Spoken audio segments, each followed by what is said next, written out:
everyone, my name is Savita. Welcome to your channel Learning Platform Savi Mysuru. Dear teacher friends, in this video we are going to discuss ENK level 3 milestone number 8.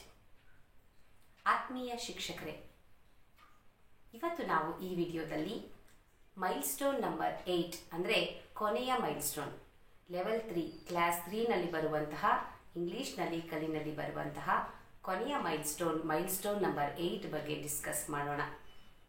So ನಮಗೆ ಈಗಾಗಲೇ ಗೊತ್ತಿರೋ ಹಾಗೆ ನಲಿ ಕಲಿ ತರಗತಿಗಳನ್ನು 80 minutes class ಇರೋದ್ರಿಂದ ಅದನ್ನು 40 minutes for LS and 40 minutes for RW ಅಂತ ಹೇಳಿ divide ಮಾಡ್ಕೊಂಡಿದ್ದೀವಿ. ಈ ನಮ್ಮ ಇಂಗ್ಲೀಷ್ ಲ್ಯಾಂಗ್ವೇಜನ್ನು ನಾವು ಸ್ಕಿಲ್ ಬೇಸ್ಡ್ ಆಗಿ ಟೀಚ್ ಮಾಡ್ತಾ ಇರುವಂಥದ್ದು. ಸೊ ಹಾಗಾಗಿ listening and speaking 40 minutes and reading and writing for 40 minutes ನಾವು ಟೀಚ್ ಮಾಡ್ತಾ ಇರುವಂಥದ್ದು. ಸೊ ಲಿಸ್ನಿಂಗ್ ಆ್ಯಂಡ್ ಸ್ಪೀಕಿಂಗಲ್ಲಿ ಬರುವಂತಹ ಮೈಲ್ಸ್ಟೋನ್ ಯಾವುದು ಅಥವಾ ಯಾವ ಥೀಮ್ ಇದರಲ್ಲಿ ಇದೆ ಅಂತ ಅಂದರೆ, ಲಿಸ್ನಿಂಗ್ ಆ್ಯಂಡ್ ಸ್ಪೀಕಿಂಗಲ್ಲಿ ಮೈಲ್ಸ್ಟೋನ್ 8ಅಲ್ಲಿ ಬರುವಂತಹ ಥೀಮ್ ಟ್ರಾನ್ಸ್ಪೋರ್ಟ್. ಓಕೆ, ಈ ಟ್ರಾನ್ಸ್ಪೋರ್ಟ್ ಥೀಮ್ ಮೇಲೆ ನಾವು 7 ಸೆಗ್ಮೆಂಟ್ಸ್ಗಳು ಏನಿದೆ ಅದರ ಆಧಾರದ ಮೇಲೆ ನಾವಿಲ್ಲಿ ಟ್ರಾನ್ಸ್ಪೋರ್ಟ್ ಅನ್ನೋ ಥೀಮನ್ನು ಟೀಚ್ ಮಾಡ್ತೀವಿ. ಸೊ ನಿಮ್ಗೆ ಈಗಾಗಲೇ ಗೊತ್ತಿದೆ ಸೆಗ್ಮೆಂಟ್ಸ್ಗಳು ಯಾವ್ಯಾವುದು ಅಂತ. TPR, presentation, rhyme, language game, conversation, story and at the end valuation. Yes, level 1 and 2ನಲ್ಲಿ ಓಲ್ಡ್ ಕ್ಲಾಸ್ ಆ್ಯಕ್ಟಿವಿಟಿ ಆಗಿ ಹೇಗೆ ಸೆಮಿ ಸರ್ಕಲ್ನಲ್ಲಿ ಆ್ಯಕ್ಟಿವಿಟೀಸ್ ನಡೆಯುತ್ತೋ ಅದೇ ರೀತಿ ಲೆವೆಲ್ 3ನಲ್ಲಿ ಇದು ಕೂಡ old class activity L&S, listening and speaking. But one thing, ಇದು task based ಆಗಿರುತ್ತೆ.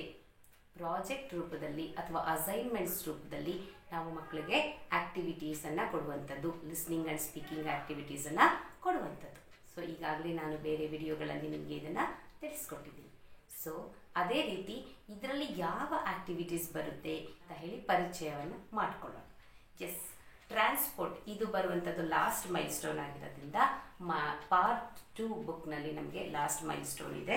So ಅದಕ್ಕಿಂತ ಮುಂಚೆ ನಾನು ನಿಮಗೆ ಹೇಳಬೇಕಾಗಿರುವಂಥ ವಿಚಾರ, ಪ್ರತಿ ಸಾರಿ ನಾನು ಹೇಳುವಂಥದ್ದು ನಮಗೆ ಲ್ಯಾಡರ್ಸ್ ಅನ್ನೋದು ಬಹಳ ಇಂಪಾರ್ಟೆಂಟ್ ಅಂತ ಹೇಳಿ. ಸೊ ಈ ಲ್ಯಾಡರ್ಸಲ್ಲಿ ನಮಗೆ ಎಲ್ಲ ಮಾಹಿತಿಗಳು ಇದೆ, ಆಯಿತಾ.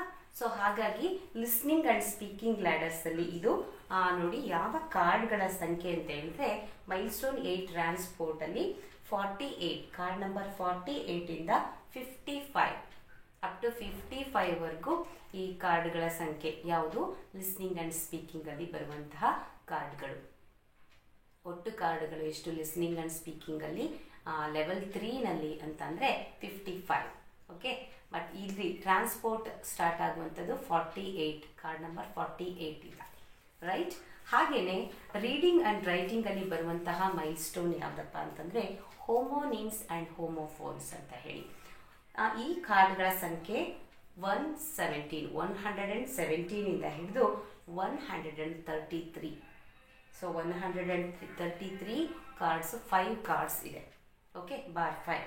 ಸೊ ಇಷ್ಟು ಕಾರ್ಡುಗಳು ನಮಗೆ ಲೆವೆಲ್ 3ನಲ್ಲಿ ನಾವು ಯೂಸ್ ಮಾಡುವಂಥದ್ದು. ಸೊ ಇಲ್ಲಿ ಒಟ್ಟು ಕಾರ್ಡ್ಗಳ ಸಂಖ್ಯೆ ಹಾಗಾದರೆ ಲೆವೆಲ್ 3ನಲ್ಲಿ ರೀಡಿಂಗ್ ಆ್ಯಂಡ್ ರೈಟಿಂಗಲ್ಲಿ 133 ಕಾರ್ಡ್ಸ್ಗಳು ಇದೆ.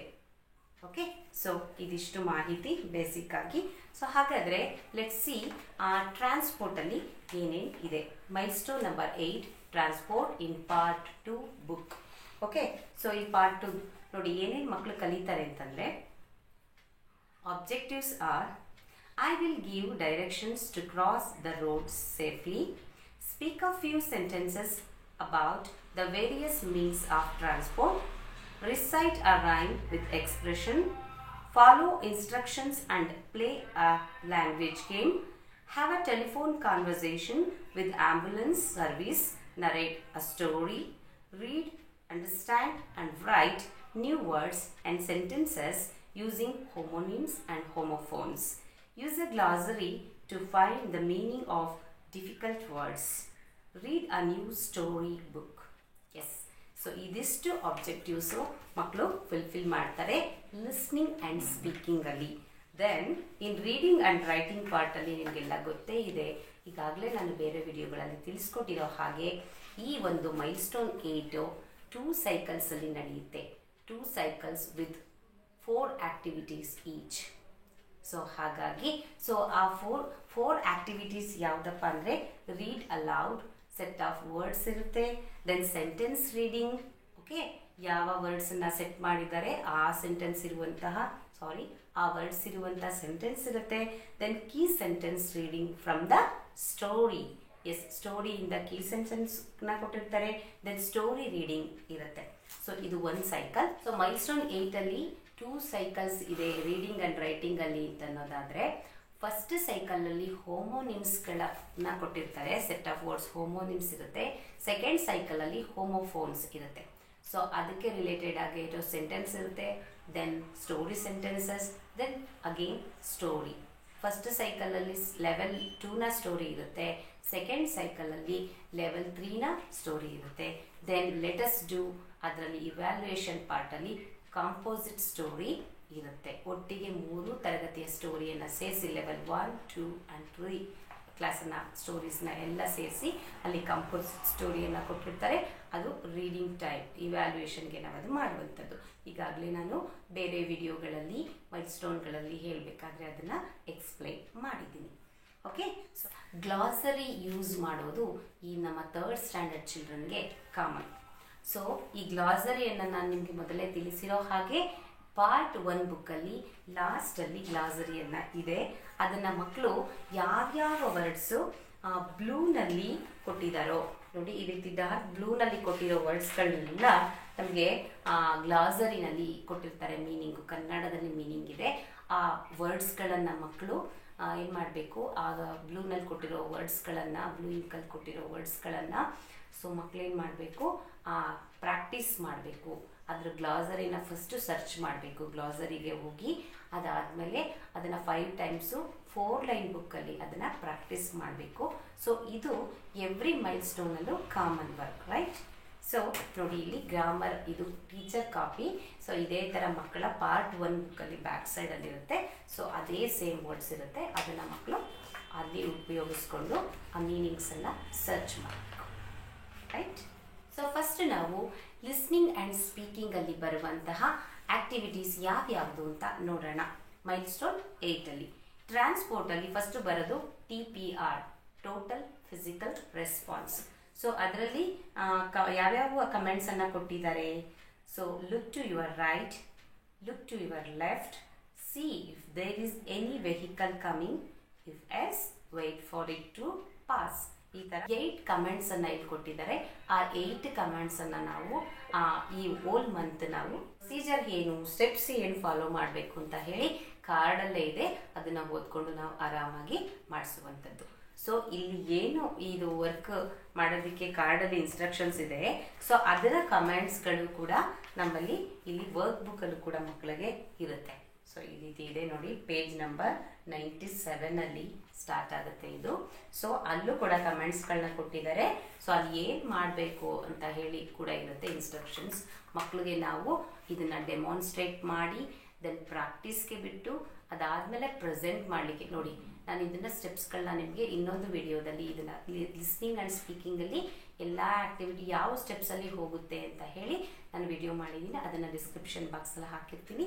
ಅದನ್ನು ನೋಡಿದ್ರೆ ನಿಮಗೆ ಗೊತ್ತಾಗ್ಬಿಡುತ್ತೆ. ಸೊ ಇದನ್ನು TPR ಮಕ್ಕಳು ಪ್ರಾಕ್ಟೀಸ್ ಮಾಡ್ತಾರೆ. ಸೊ ದೆನ್ ಆಮೇಲೆ ಪ್ರೆಸೆಂಟ್ ಮಾಡ್ತಾರೆ. ಟೀಚರ್ ರಿವ್ಯೂವನ್ನು ಕೊಡಬೇಕು. ಸೊ ಅದೇ ಸ್ಟೆಪ್ಸಲ್ಲಿ ಹೋಗುತ್ತೆ. ದೆನ್ ಅದಾದಮೇಲೆ TPR after, then presentation, show and tell ಅನ್ನೋ ಒಂದು ಪ್ರೆಸೆಂಟೇಷನ್. ಶೋ ಅಂಡ್ ಟೆಲ್ ಅಂತ ಹೇಳಿ ಇದಕ್ಕೆ ಹೆಸರು, ಪ್ರೆಸೆಂಟೇಷನ್ಗೆ ಶೋ ಅಂಡ್ ಟೆಲ್. TPRಗೆ ಕೊಟ್ಟಿರುವಂಥ ಹೆಸರು team time. Okay, team time.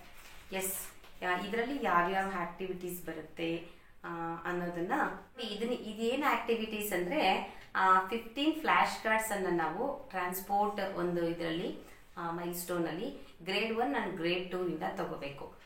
For example car, train, boat, aeroplane, bullock cart, auto, bicycle, truck, jeep, ambulance. So ಈ ರೀತಿ ಕಾರ್ಡ್ಸ್ಗಳನ್ನು ತಗೋಬೇಕು, ಅದನ್ನು ಹಾಕಲಿಕ್ಕೆ ಒಂದು ಬಾಕ್ಸ್, ಇದನ್ನ ಇಟ್ಕೊಂಡು ಇದು ಗೇಮ್ ಥರ ಆಡಿಸುವಂಥದ್ದು ಪ್ರೆಸೆಂಟೇಷನ್ ಇದು. Students pick a flash card of a vehicle and speak about it in class. ಆ ವೆಹಿಕಲ್ ಬಗ್ಗೆ ಮಗು ಮಾತಾಡಬೇಕು. Use the set of questions given below to help them frame at least 8 sentences. Yes, ಇಲ್ಲಿ set of questions ಅನ್ನ ಕೊಟ್ಟಿದ್ದಾರೆ. So ಆ questions ಅನ್ನ ನಾವು ಮಕ್ಕಳು ಸೆಂಟೆನ್ಸ್ ಫ್ರೇಮ್ ಮಾಡಲಿಕ್ಕೆ, ಅವ್ರಿಗೆ ಪ್ರಾಕ್ಟೀಸ್ ಮಾಡಲಿಕ್ಕೆ ಹೆಲ್ಪ್ ಆಗುತ್ತೆ, ಅದನ್ನ ಹೇಳ್ಕೊಡುವಂಥದ್ದು. So for example, what is this vehicle card? So ಆ ವೆಹಿಕಲ್ ಯಾವುದು ಅಂತ ಫಸ್ಟ್ ಮಗು ಸೆಂಟೆನ್ಸ್ ಹೇಳಬೇಕು. This is a car, this is a bus, like that. Then what is the color of the vehicle? Second sentence ಮಗು ಹೇಳಬೇಕಾಗಿರೋದು, it is red in color, like that. It is blue in color. ಈ ಥರ sentence frame ಮಾಡಲಿಕ್ಕೆ ಅವ್ರಿಗೆ ನಾವು help ಮಾಡಬೇಕು. First ಒಂದು example ಆಗಿ ಈ ಸೆಂಟೆನ್ಸ್ 8 ಸೆಂಟೆನ್ಸನ್ನು ಮಾಡಲಿಕ್ಕೆ ನಾವು ಅನುಕೂಲ ಮಾಡಿಕೊಡ್ಬೇಕು. ಅದಾದಮೇಲೆ ಮಕ್ಕಳು ಗ್ರೂಪಲ್ಲಿ ಆ ಕಾರ್ಡ್ಸನ್ನು, ವೆಹಿಕಲ್ಸ್ ಕಾರ್ಡ್ಸನ್ನು ಇಟ್ಕೊಂಡು ಅದ್ರ ಬಗ್ಗೆ ಮಾತಾಡ್ತಾರೆ. ಸೊ 8 ಸೆಂಟೆನ್ಸನ್ನು ಅವರು ಫ್ರೇಮ್ ಮಾಡ್ಕೊಳ್ತಾರೆ, ಅದನ್ನು ಪ್ರಾಕ್ಟೀಸ್ ಮಾಡ್ತಾರೆ. ದೆನ್ ಕ್ಲಾಸಲ್ಲಿ ಪ್ರೆಸೆಂಟ್ ಮಾಡ್ತಾರೆ, ಟೀಚರ್ ರಿವ್ಯೂನ ಕೊಡಬೇಕು. ಸೊ ಇದಿಷ್ಟು ಪ್ರೆಸೆಂಟೇಷನ್ ಸ್ಟೆಪ್ಸು. ಸೊ ಇದು ಓಲ್ ಮಂತ್ ಪ್ರಾಕ್ಟೀಸ್ ಮಾಡಿ ಅವರು ಪ್ರೆಸೆಂಟ್ ಮಾಡ್ತಾರೆ, right. Then the next activity is rhyme. So ಈ ಟ್ರಾನ್ಸ್ಪೋರ್ಟ್ ಅನ್ನೋ ಮೈಲ್ ಸ್ಟೋನಲ್ಲಿ ಬರುವಂಥ ರೈಮ್ ಯಾವುದು? The horn on the truck goes pom pom pom, pom pom pom, pom pom pom. So ಈ ಒಂದು ರೈಮು ಇದರಲ್ಲಿ ಇದೆ. ಟ್ರಾನ್ಸ್ಪೋರ್ಟ್ಗೆ ರಿಲೇಟೆಡ್ ಆಗಿರುವಂಥ ಥೀಮ್ ರಿಲೇಟೆಡ್ ರೈಮೇ ಇರುತ್ತೆ. ಥೀಮ್ ರಿಲೇಟೆಡ್ ಪ್ರೆಸೆಂಟೇಷನ್ ಇರುತ್ತೆ, ಥೀಮ್ ರಿಲೇಟೆಡ್ ಗೇಮ್ ಇರುತ್ತೆ, ಥೀಮ್ ರಿಲೇಟೆಡ್ ಸ್ಟೋರಿ ಇರುತ್ತೆ, right. Yes, the next one is language game. So ಇದು ಲ್ಯಾಂಗ್ವೇಜ್ ಗೇಮ್ ಯಾವುದು ಅಂತಂದರೆ word building. So word building game ಇದರಲ್ಲಿದೆ. ಸೊ ಇದಕ್ಕೆ ಯಾವ ರೀತಿ ಆಡಿಸೋದು, ಇನ್ಸ್ಟ್ರಕ್ಷನ್ಸ್ ಎಲ್ಲ ಇಲ್ಲಿದೆ. ಸೊ ಇದಕ್ಕೆ ನಮಗೆ ಲೆಟರ್ ಕಾರ್ಡ್ಸ್ ಬೇಕು. ಲೆಟರ್ ಕಾರ್ಡ್ಸ್ ಇದೆಯಲ್ಲ, ABCD ಕಾರ್ಡ್ಸು. ಸೊ ಅದನ್ನು ಯೂಸ್ ಮಾಡಿಕೊಂಡು ಮಕ್ಕಳು ಗೇಮನ್ನು ಆಡುವಂಥದ್ದು. ಆ ಗ್ರೂಪಲ್ಲಿ ಮಕ್ಕಳು ಒಂದು ಮಗು ಒಂದು ಲೆಟರ್ನ ಇಟ್ಟರೆ, ಫಾರ್ ಎಕ್ಸಾಂಪಲ್ ಒಂದು ಮಗು C ಅಂತ ಇಟ್ಟರೆ, ಇನ್ನೊಂದು ಮಗು O ಅಂತ ಇಟ್ಟರೆ, ಇನ್ನೊಂದು ಮಗು P ಅಂತ ಇರುತ್ತೆ, ಖಾ, ಅಥವಾ A ಅಂತ ಇಟ್ಟರೆ ಕ್ಯಾಪ್. ಸೊ ಈ ರೀತಿ ಮಕ್ಕಳು ಲೆಟರನ್ನು ಇಟ್ಟು ವರ್ಡ್ ಮಾಡುವಂಥದ್ದು. Pot, POT. ಒಂದೊಂದು ಮಗು ಒಂದೊಂದು ಲೆಟರನ್ನು ಇಟ್ಟರೆ ಅದು ಒಂದು ವರ್ಡ್ ಆಗುತ್ತೆ. ಸೊ ಆ ರೀತಿ ಗೇಮನ್ನು ಆಡಿಸುವಂಥದ್ದು, right. Yes, the next is ನೋಡಿ, ಅದಕ್ಕೆ ಲೆಟರ್ಸ್ಗಳು ಕೂಡ ಕೊಟ್ಟಿದ್ದಾರೆ. ಇದನ್ನು ಬೇಕಾದ್ರೆ ನಾವು ಕಟ್ ಮಾಡ್ಕೋಬೋದು, ಅಥವಾ ನಾವು ಬೇರೆ ಕಾರ್ಡ್ಸನ್ನು, ಲೆಟರ್ ಕಾರ್ಡ್ಸ್ ಇದು ಆಲ್ರೆಡಿ ಇರೋ ಕಾರ್ಡ್ಸ್ಗಳನ್ನೇ ಬಳಸ್ಕೋಬಹುದು, right. So both the sides. The next is, ಆ ಗೇಮ್ಗೆ ನಾವು ಫನ್ ಟೈಮ್ ಅಂತ ಹೆಸರು ಕೊಟ್ಟಿದ್ದಾರೆ. 3rd ಸ್ಟ್ಯಾಂಡರ್ಡಲ್ಲಿ ಎವ್ರಿ ಸೆಗ್ಮೆಂಟ್ಸ್ಗೂ ಕೂಡ ಒಂದೊಂದು ನೇಮ್ ಇದೆ. This is fun time, game time, right. Then ಕಾನ್ವರ್ಸೇಷನ್ನು ಟಾಕ್ ಟೈಮ್ ಅಂತ ಕರೆಯುವಂಥದ್ದು. ಸೊ ಟಾಕ್ ಟೈಮ್ ಯಾವುದು ಟಾಕ್ ಟೈಮ್ ಇದರಲ್ಲಿರುವಂತಹದ್ದು ಅಂತಂದರೆ, ಎವ್ರಿ ಮೈಲ್ ಸ್ಟೋನ್ಗೂ ಒಂದು ಸೆಟ್ ಆಫ್ ಕಾನ್ವರ್ಸೇಷನ್ನ ಕೊಟ್ಟಿದ್ದಾರೆ, ಸಿಚುಯೇಷನ್ ಕೊಟ್ಟಿದ್ದಾರೆ. ಆ ಸಿಚುಯೇಷನಲ್ ಕಾನ್ವರ್ಸೇಷನನ್ನು ಮಕ್ಕಳು ಪ್ರಾಕ್ಟೀಸ್ ಮಾಡಿ ಅದನ್ನು ಪ್ರೆಸೆಂಟ್ ಮಾಡಬೇಕು. ಕ್ಯಾರೆಕ್ಟರ್ಸ್, 2 ಕ್ಯಾರೆಕ್ಟರ್ಸ್ ಇದ್ರೆ ಟೂ ಚಿಲ್ಡ್ರನ್ನ ಜೊತೆ ಮಾಡಬೇಕು, ಅಥವಾ 3 ಕ್ಯಾರೆಕ್ಟರ್ಸ್ ಇದ್ರೆ 3 ಚಿಲ್ಡ್ರನ್ ಸೇರ್ಕೊಂಡು ಮಾಡುವಂಥದ್ದು. ಸೊ ಈ ರೀತಿ ಅವ್ರಿಗೆ ಸೆಟ್ ಆಫ್ ಕಾನ್ವರ್ಸೇಷನ್ ಇರುತ್ತೆ, ಅದನ್ನು ಮಾಡ್ತಾರೆ. ಸೊ ಇಲ್ಲಿ ಕಾನ್ವರ್ಸೇಷನ್ ಟ್ರಾನ್ಸ್ಪೋರ್ಟೇಷನ್ಲಿ ಯಾವ್ದು ಬರುತ್ತೆ ಅಂದರೆ, ಫೋನ್ ಕಾಲ್, ಟೆಲಿಫೋನಿಕ್ ಕಾನ್ವರ್ಸೇಷನ್ ಇದೆ ಇಲ್ಲಿ. ಟೆಲಿಫೋನ್ ಕಾನ್ವರ್ಸೇಷನಲ್ಲಿ 108 ಇದಕ್ಕೆ ಕಾಲ್ ಮಾಡುವಂಥದ್ದು, ಆ್ಯಂಬುಲೆನ್ಸ್ಗೆ ಕಾಲ್ ಮಾಡುವಂಥದ್ದು ಒಂದು ಕಾನ್ವರ್ಸೇಷನ್ ಇದೆ. ಸೊ ಅದನ್ನು ಮಕ್ಕಳು ಪ್ರಾಕ್ಟೀಸ್ ಮಾಡಬೇಕು. ಫಸ್ಟು ನಾವು ಡೆಮಾನ್ಸ್ಟ್ರೇಟ್ ಮಾಡಿದ್ರೆ ಅವರು ಮಾಡ್ತಾರೆ. ಇದು ಸ್ಟೆಪ್ಸ್ ಎಲ್ಲ ಇಲ್ಲೇ ಇದೆ, ಅದನ್ನು ಮಾಡಿಸುವಂಥದ್ದು. The next is story. So ಇದರಲ್ಲಿ ಬರುವಂತಹ ಸ್ಟೋರಿ ಯಾವುದು? Easy travels again. Easy travels again, easy. Okay, ಇಲ್ಲಿ ಕಾರ್ಡಲ್ಲಿ ಲೇಸಿಯಾಗಿ ಹೋಗ್ಬಿಟ್ಟಿದೆ, ಎಲ್ಲಾಗೋಗಿದೆ, ಅದು actually capital I, easy travels again. So ಈ ಸ್ಟೋರೀಸ್ ಗೊತ್ತೇ ನಮಗೆ. ಮೊದಲು ಮದರ್ ಟಂಗಲ್ಲಿ ಹೇಳ್ತೀವಿ, ಅದನ್ನು ಕೀ ಸೆಂಟೆನ್ಸ್ನ ಲೆವೆಲ್. ಇದರಲ್ಲಿ ಸ್ಪೆಷಲ್ಲಾಗಿ ಏನಪ್ಪ ಅಂದರೆ, 3rd ಸ್ಟ್ಯಾಂಡರ್ಡಲ್ಲಿ as students to recall the stories of level 1 and level 2. Let us now listen to the 3rd story about easy the lizard. Okay, ಆ 3rd ಸ್ಟೋರಿಯನ್ನು ಕೇಳಿಸ್ಬೇಕು. ಫಸ್ಟು ರೀಕಾಲ್ ಮಾಡಿಸ್ಬೇಕು, first and second. Because story ಅನ್ನೋದೇನಿದೆ ಇದು continuum. ಇದು first ಸ್ಟ್ಯಾಂಡರ್ಡಲ್ಲಿ ಏನು level 1 ಕಲ್ತಿದ್ರೆ ಅದು ಕಂಟಿನ್ಯೂಷನ್ ಪಾರ್ಟ್ ಇರುತ್ತೆ. ಸೊ ಎವ್ರಿ ಮೈಲ್ ಸ್ಟೋನಲ್ಲಿ ಸ್ಟೋರಿ. ಸೊ ಹಾಗಾಗಿ ಅವರು ಫಸ್ಟ್ ಸೆಕೆಂಡ್ ಸ್ಟೋರಿನ ರಿಕಾಲ್ ಮಾಡಿಕೊಂಡು ಥರ್ಡ್ ಸ್ಟ್ಯಾಂಡರ್ಡ್ ಸ್ಟೋರಿಯನ್ನು ಅವರು ಕಂಟಿನ್ಯೂ ಮಾಡ್ತಾರೆ ಕಲೀಲಿಕ್ಕೆ. ಸೊ ಈ ಸ್ಟೆಪ್ಸ್ಗಳು ಇಲ್ಲೇ ಇರುತ್ತೆ, ಅದನ್ನು ಫಾಲೋ ಮಾಡಿ ಅವ್ರಿಗೆ ಕಲಿಸುವಂಥದ್ದು. ಅದೆನ್ after the last one is evaluation. Evaluation is common in every milestone. So ಅದು ಏನು ಇವ್ಯಾಲ್ಯೂಯೇಷನ್ ಆ್ಯಕ್ಟಿವಿಟಿ ಇದೆ, ದ ವೆಬ್ ವರ್ಲ್ಡ್ ಅಂತ ಹೇಳಿ ಆ್ಯಕ್ಟಿವಿಟಿ ಇದೆ ಇಲ್ಲಿ. ಸೊ ಅದನ್ನು ಮಾಡಿಸುವಂಥದ್ದು. So this is the evaluation card for the transport, right. The final one total evaluation.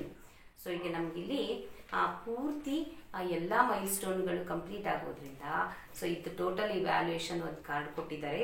Card number 55 ಏನಿದೆ ಅದು ಎಲ್ಲ ಮೈಲ್ ಸ್ಟೋನ್ಗಳನ್ನು ಒಳಗೊಂಡಂತಹ ಕ್ವೆಶ್ಚನ್ಸ್ ಇದೆ ಇದರಲ್ಲಿ. ಸೊ ಇದು total evaluation card, right. So ಇದಿಷ್ಟು ನಮಗೆ listening and speaking related activities in milestone 8. Then in 40 minutes class complete ಆಯಿತು. So the remaining 40 minutes is reading and writing activities. So ಆ reading and writing ಆ್ಯಕ್ಟಿವಿಟೀಸನ್ನು ನಾವು ಮಕ್ಕಳು so 3 ತಟ್ಟೆಸ್, ತಟ್ಟೆ number 1 teacher support, then ತಟ್ಟೆ number 2 group work, and ತಟ್ಟೆ ನಂಬರ್ 3 ಇಂಡಿವಿಜುವಲ್ ಆ್ಯಕ್ಟಿವಿಟಿ ಅಥವಾ ಇಂಡಿವಿಜುವಲ್ ವರ್ಕ್. ಈ 3 ತಟ್ಟೆಗಳಲ್ಲಿ ಮಕ್ಕಳು ರೀಡಿಂಗ್ ಆ್ಯಂಡ್ ರೈಟಿಂಗನ್ನು ಪ್ರಾಕ್ಟೀಸ್ ಮಾಡ್ತಾರೆ. ಸೊ ಇದರಲ್ಲಿ ಬರುವಂತಹ ರೀಡಿಂಗ್ ಆ್ಯಂಡ್ ರೈಟಿಂಗ್ ಯಾವುದಪ್ಪ ಅಂದರೆ homonyms and homophones. So homonyms and homophones ಅಂದರೆ ಏನು? Homonyms are two words with the same spelling or pronunciation but with different meanings. Homonyms ಅಂತಂದರೆ 2 ಪದಗಳು ಒಂದೇ ಸ್ಪೆಲ್ಲಿಂಗ್ ಇರುತ್ತೆ, ಒಂದೇ ಪ್ರೊನೌನ್ಸಿಯೇಷನ್ ಇರುತ್ತೆ, ಬಟ್ ಮೀನಿಂಗ್ ಡಿಫ್ರೆಂಟ್ ಇರುತ್ತೆ. ಇಂಥ ಪದಗಳಿಗೆ ಹೋಮೋನಿಮ್ಸ್ ಅಂತ ಕರೀತಾರೆ. ಸೊ ಹೋಮೋ ಅಂದರೆ ಸೇಮ್, ನಿಮ್ಸ್ ಅಂದರೆ ನೇಮ್ಸ್ ಅಂತ, ಸೇಮ್ ನೇಮ್ಸ್ ಇರೋ ಪದಗಳು. So for example bat. Bat ಅಂತಂದರೆ with which we hit a ball, one meaning. Another meaning, a small animal that flies. So then the another word is bank, place where money is kept safe. Another meaning, land alongside a river. Homophones. Homophones are 2 words which pronounced the same but has different spelling and different meaning. Homophones ಅಂದರೆ homo ಅಂದರೆ same, phones ಅಂದರೆ sound. Same sound ಇರುವಂತಹ 2 ಪದಗಳು, ಆದರೆ ಅವುಗಳ spelling ಬೇರೆ ಆಗಿರುತ್ತೆ, meaning ಕೂಡ ಬೇರೆ ಆಗಿರುತ್ತೆ. For example I, by, cell. First homonyms ಇದೆ. ಹೋಮೋನಿಮ್ಸ್ದು ಸೆಟ್ ಆಫ್ ವರ್ಡ್ಸ್ ಇದೆ, ಅದಕ್ಕೆ ರಿಲೇಟೆಡ್ ಆ್ಯಕ್ಟಿವಿಟಿ ಇದೆ, ಸೆಂಟೆನ್ಸ್ ಇದೆ ನೋಡಿ, ಸೆಂಟೆನ್ಸ್ ಇದೆ, ಸ್ಟೋರಿ ಸೆಂಟೆನ್ಸ್ ಇದೆ. ಆಮೇಲೆ second standard story easy on the train ಇದೆ, ಸೆಕೆಂಡ್ ಸ್ಟ್ಯಾಂಡರ್ಡ್ ಸ್ಟೋರಿ. ಅದನ್ನ ನೆಕ್ಸ್ಟು ಹೋಮೋಫೋನ್ಸ್. ಈಗ 4 ಆ್ಯಕ್ಟಿವಿಟೀಸ್ ಇಲ್ಲಿ ಕಂಪ್ಲೀಟ್ ಆಯಿತು. The next is homophones. ಹೋಮೋಫೋನ್ಸಲ್ಲೂ again same 4 activities, 1, 2 sentences and 3 story sentences, and then again third standard story easy travels again. So 8 activities after. Let us do I can do evaluation activities are there. Homonyms ಮತ್ತು homophones ಬಗ್ಗೆ ಇರುವಂಥ ಕಾರ್ಡ್ಗಳು 117 ಇಂದ 133 ವರೆಗೆ. ಅದರಲ್ಲಿ ಎಲ್ಲ ಇನ್ಸ್ಟ್ರಕ್ಷನ್ಸ್ಗಳು ಇದೆ. ಹೇಗೆ ಕಾರ್ಡ್ಗಳನ್ನು ಸೆಟ್ ಮಾಡಿ ಜೋಡಿಸಿ ಅವ್ರಿಗೆ ಸ್ಟೆಪ್ ವೈಸ್ ಕೊಟ್ಟಿದ್ದಾರೆ ಇನ್ಸ್ಟ್ರಕ್ಷನ್ಸ್ನ. ಸೊ ಅದನ್ನು ನೋಡಿಕೊಂಡ್ರೆ ಈಸಿಯಾಗಿ ಆ ಮಕ್ಕಳಿಗೆ ಹೇಳ್ಕೊಡ್ಬಹುದು. ಸೊ ಅದಾದಮೇಲೆ ಇಲ್ಲಿ ವಿಶೇಷವಾಗಿ ಬರುವಂತಹ ಒಂದು ಎಕ್ಸ್ಟ್ರಾ ಆಕ್ಟಿವಿಟಿ ಯಾವುದಪ್ಪ ಅಂತಂದರೆ additional story reading, self story reading ಅಥವಾ ಇಂಡಿಪೆಂಡೆಂಟ್ ರೀಡಿಂಗ್ ಅಂತ ಹೇಳಿ. ಸೊ ನಾನು ನಿಮಗೆ ಮೊದಲೇ ಹೇಳಿದಾಗೆ ಮೈಲ್ ಸ್ಟೋನ್ ನಂಬರ್ 5 ಇಂದ ಹಿಡಿದು 5, 6, 7, 8 ಈ 4 ಮೈಲ್ ಸ್ಟೋನ್ಗಳಲ್ಲಿ 10 ಸ್ಟೋರಿ ಬುಕ್ಸ್ಗಳನ್ನು ಕೊಟ್ಬಿಟ್ಟಿದ್ದಾರೆ ಅರೇಂಜ್ ಮಾಡಿ ಅವರೇ. 40 ಸೆಟ್ ಆಫ್ ಸ್ಟೋರಿ ಬುಕ್ಸ್ ಏನಿದೆಯಲ್ವಾ, ಸೊ ಅದರಲ್ಲಿ 10 ಬುಕ್ಸ್ಗಳನ್ನು ನಾವು ಅರೇಂಜ್ ಮಾಡ್ಕೋಬೇಕು according to the milestones. ಇಲ್ಲಿ ಏನು ಕೊಟ್ಟಿದ್ದಾರಲ್ಲ ವರ್ಕ್ ಬುಕ್ಕಲ್ಲಿ ಕೊಟ್ಟಿದ್ದಾರೆ ಅದ್ರ ಪ್ರಕಾರ. ಸೊ ಈ ಒಂದು ಮೈಲ್ ಸ್ಟೋನಲ್ಲಿ ಬರುವಂಥ ಸ್ಟೋರೀಸ್ಗಳು 10 ಸ್ಟೋರೀಸ್ ಇಲ್ಲಿದೆ. ಪೇಜ್ ನಂಬರ್ 114 ಸೊ ಆ ಪ್ರಕಾರ ನಾವು ಆ ಸ್ಟೋರೀಸಲ್ಲಿ ಯಾವುದಾದ್ರೂ ಮಿನಿಮಮ್ ಒಂದು ಸ್ಟೋರಿನಾದರೂ ಮಗು ಓದಬೇಕು. ಓದಿ ಇಲ್ಲಿ ಕೊಟ್ಟಿರೋ 3 ಕ್ವೆಶ್ಚನ್ಸ್ಗೆ ಮಗು ಆನ್ಸರ್ ಮಾಡಬೇಕು. ಸೊ ಹೆಚ್ಚು ಓದುವಂಥ ಮಗು ಹೆಚ್ಚು ಸ್ಟೋರಿಗಳು 3-4 ಸ್ಟೋರೀಸ್ ಅಥವಾ ಎಲ್ಲ ಸ್ಟೋರಿಗಳನ್ನು ಮಗು ಓದ್ಬೋದು. ಓದಿರೋದನ್ನ ಕ್ವೆಶ್ಚನ್ಗೆ ಆನ್ಸರ್ ಮಾಡಬೇಕು ಅಂದರೆ ಅದು 4 ಲೈನ್ ಬುಕ್ ಏನು ಪ್ರಾಕ್ಟೀಸ್ ಬುಕ್ ಇದೆ ಅದರಲ್ಲಿ ಈ ಕ್ವೆಶ್ಚನ್ಸನ್ನು ಬರ್ಕೊಂಡು ಆ ಸ್ಟೋರಿ ನೇಮ್ನ ಬರೆದು ಅವರು ಆನ್ಸರನ್ನು ಮಾಡುವಂಥದ್ದು. ಸೊ ಇದರಲ್ಲಿ ಬರುವಂಥ ಸ್ಟೋರೀಸ್ ಯಾವ್ಯಾವುದು?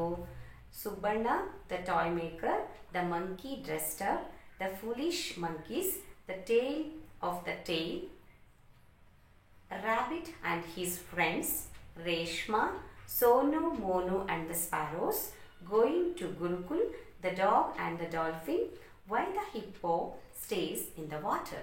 So these 10 stories in this milestone. So questions ಯಾವ ರೀತಿ ಇರುತ್ತೆ?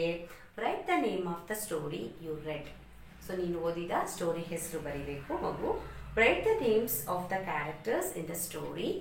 Then draw a picture of the character you liked in the story. So ನಿಮಗೆ ಯಾವ ಕ್ಯಾರೆಕ್ಟರ್ ಇಷ್ಟ ಆಯಿತು ಅದರ ಚಿತ್ರವನ್ನು ಬರೀ ಅಂತ ಇದೆ. ಸೊ ಈ 3 ಕ್ವಶನ್ಸ್ಗೆ ಮಗು ಆನ್ಸರ್ ಮಾಡುತ್ತೆ. ಸೊ ಇದರಲ್ಲಿ ಯಾವುದಾದ್ರು ಒಂದಾದರೂ ಸ್ಟೋರಿ ಓದಬೇಕು ಮಗು. ಸೊ ಅದು ಸ್ಟೋರಿ ಬುಕ್ಸ್ಗಳು ಈ ರೀತಿ ಇರುತ್ತೆ. ಅದನ್ನು ನಾವು ಮೊದಲೇ ಹೊಂದಿಸಿ ಇಟ್ಕೊಳ್ಳುವಂಥ ರೈಟ್. ಇಷ್ಟು milestone 8 transportation and homonyms and homophones in level 3. So ಇದಿಷ್ಟು ನಿಮಗೆ ಕಂಪ್ಲೀಟಾಗಿ ಅರ್ಥ ಆಗಿದೆ ಅನ್ಕೋತೀನಿ. Dear teacher friends, happy learning, happy teaching. We will see in the next video. Bye bye.